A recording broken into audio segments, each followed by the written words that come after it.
نام خدا. از این قسمت لاینش وصل میشه، در ادپتر برق 110 وصل میکنین.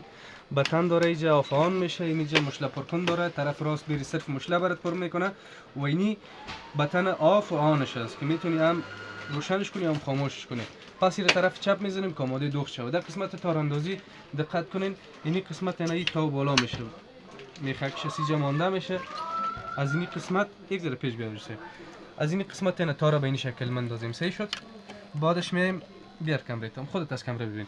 بعد از اون میایم این قسم پایین، پس دوباره بالا. اگر مثلا سوزن پایین باشه سیس، اون شلاقک در داخلش یک شلاقک است، هم واسه او پایین می باشه. این بتن میزنی که بالا بیاد. از راست این شلاق میبری، طرف چپش دور میتی به این شکل، پس پایین می پایین اومدی. سر سوزن یک سیخک است، سر زور ردش میکنی، سر از این سیخک. باز قسمت چی قید تا میکنی، سوزن تار کردن، دلت کرده دست تار کردی یا دلت کرده ماشینکش تار کردی، به این شکل ماشینک یک بار دو بار تا میکنی، این رقم میریشه، سوزن برات تار میکنه. این شده سوزن تار کردن. صحیح شد. در قسمت مشله انداختنش هم متوجه باشین، یک باریکی یک داره که در اینجا براتون گفته مشله باید به این شکل واز شود، نه این رقم. این به این رقم واز شود. یک به کامرا نمیگیری میشه، به این شکل واز شود. صحیح است. اینجا هم گفته اینجا مندازیم، از یک کشش میکنیم، یک دورش میدیم. این قسمت یک کتک، یک پل داره کت میشه. این که اینجا بس چی کردیم، کورش مندازیم، تار سوزن به این شکل یک اندازه به دست خود میگیریم، شخ نه. این بتن یک بار دو بار میزنیم، تار مشله را بالا میکنه.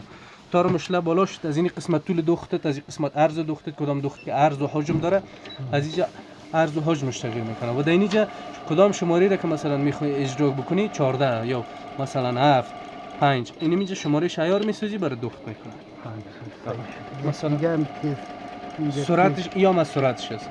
این هم چی است، بخیاره سرکوک میزنه، وقتی که دوخت ختم میشه در دوخت دادی سرکوک میخوره.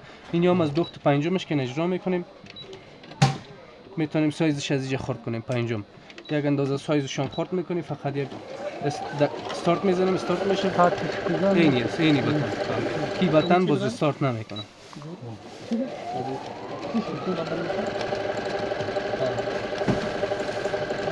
و اینی هم تار سر سوزن سخت و نرم میکنه، دوختت برجسته شوه یا نرم بدوزه یا سخت بدوزه. از اینجا اگر زیادش کنی سخت میشه، اگر کمش کنی نرم میشه. صحیح شد.